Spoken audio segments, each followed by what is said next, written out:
Hello. Hello and welcome back to my podcast. Today, this is the third podcast, or rather the third book. Last time, and continuing with the concept of five things, books that are talking about five things.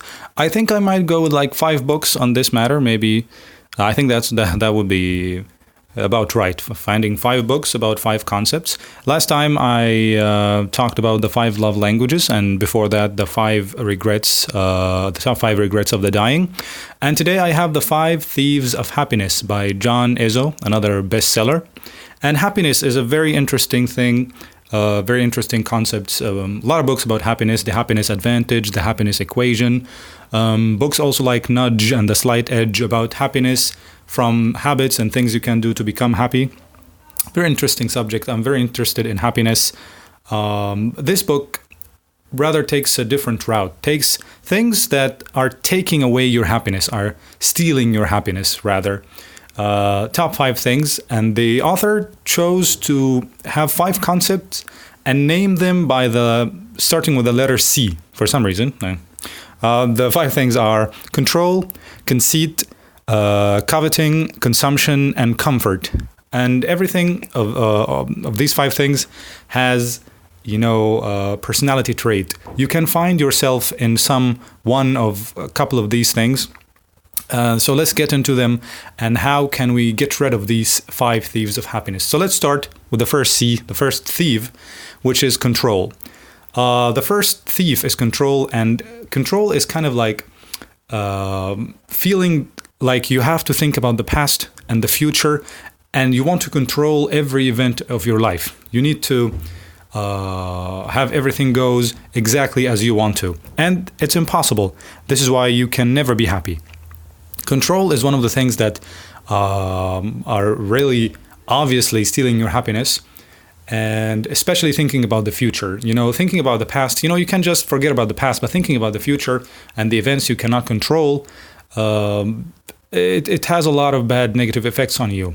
Now, the solution to get rid of this thief is basically to live in the moment. Now, I don't care about where I'm going to be in like 10, 20 years, but I love what I'm doing now. I love the job that I do now, and I know it's going to bring me the fulfillment, the money, the happiness, the achievement.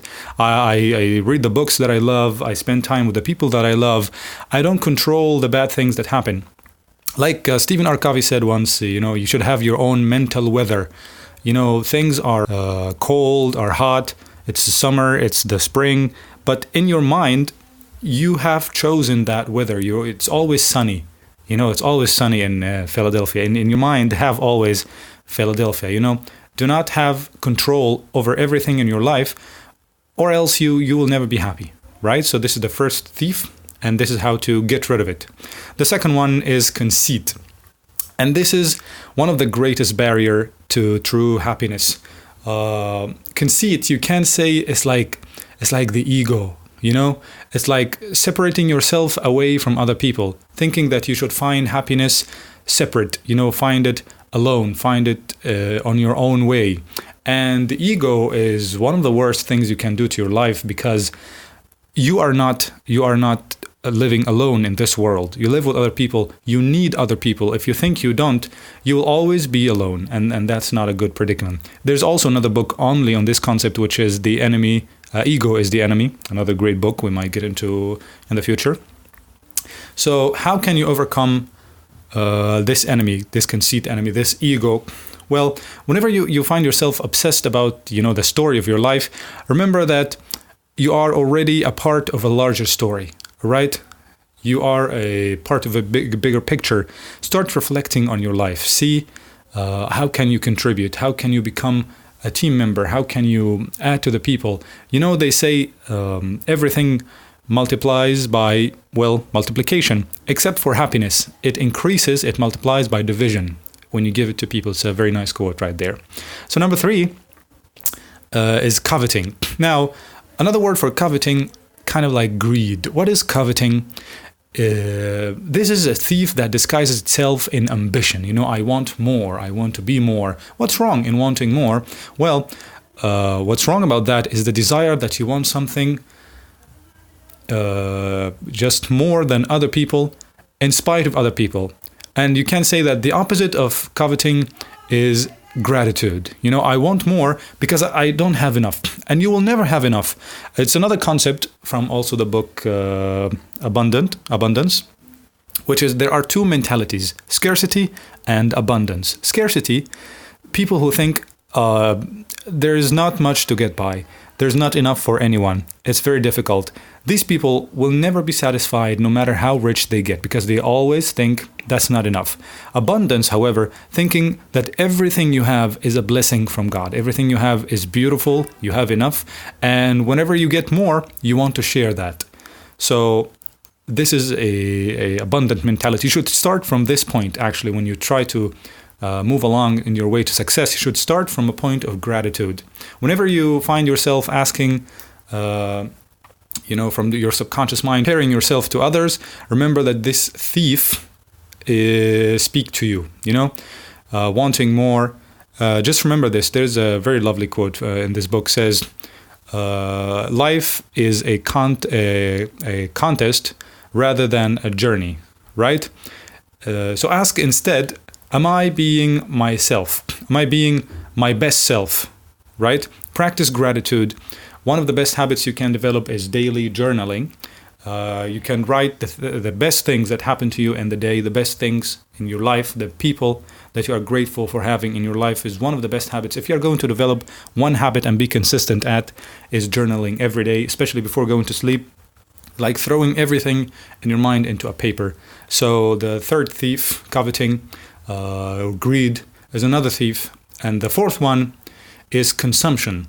Now, what is consumption? Another word for consumption, or another meaning you can say, is conditioning, is wanting to be happy if something happened to you. I want to be happy if I get this amount of money, if I get this job, if I get this house, if I get, and so on. Now, you look at a lot of people that have a lot of things, or they seem like they have it all, but they're not happy. They're not content with their lives. They're not fulfilled. And other people who have like next to nothing, and they are very happy with what they've got. So this enemy, this thief, is thinking that you have to be happy once you get this. And you'll never be happy because you will always have conditions. You'll always have things to consume. Now, you should stop this thief. How? Whenever you find yourself saying, I will be happy if, or, stop these thoughts and come back into your inner house of happiness. Find, from deep within, the choices to be happy right now, not just when I get this thing. Other than this, you will always be helpless. Ask yourself if it will bring real happiness to you, the thing that you wanted. If you get it, how would make other people around you? It might make people around you miserable. So think about it. Now, the last enemy, that's a big one. It's comfort. The author chose everything to start with a C. The last one is comfort. And this thief is really, really mischievous and insidious. You think your mind always makes you want to be happy, wants you to be relaxed, wants you to be comfortable. Comfort is your comfort zone. This is your biggest enemy. You're always on the same channel. You're always on the same couch. Your body loves you to be sleeping. Your mind wants you to be, calm. The part of your mind that is responsible for learning, by the way, is the same part that is responsible for pain. This is why when you learn something new and you try to expand, it feels painful. It's not comfortable. This is why you try to learn a language. Remember that? When you try to learn a language or whatever, something new, you try to expand, you try to go beyond your comfort zone, and you stop because it's not comfortable. Now, I want you to draw a circle on a paper or in your mind.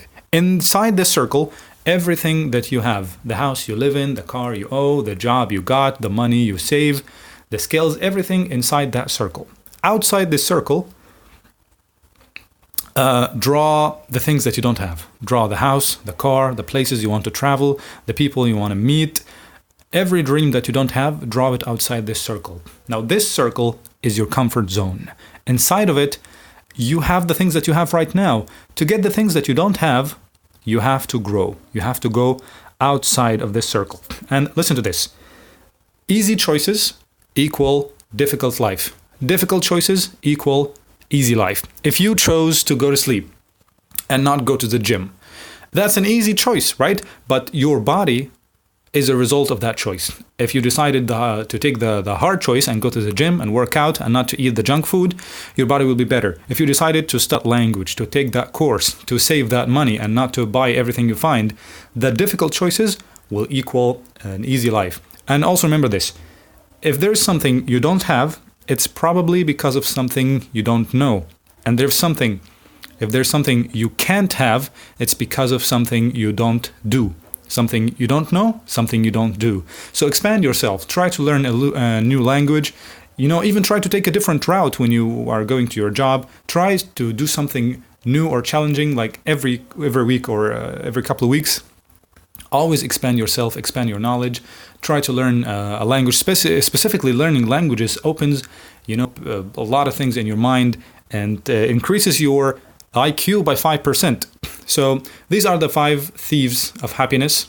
And whenever you find yourself having any of these thieves, you got 3 ways, right? The first one is to catch that thief. Do you see yourself in any of these characters? Do you have any of these thieves in your life? Catch it and realize that you are doing this and it's taking your happiness. And number 2, stop it. Stop it right now using the methods that we said on how to get rid of this thief. And the last thing, to replace it, right? You can always decide to be happy. You can always decide to replace your thief and put it in a mental jail, because it's a thief. And you can be happy because you decided to be happy. It's another great book, The 5 Thieves of Happiness. I hope that you enjoyed it, and see you next time. Thank you very much.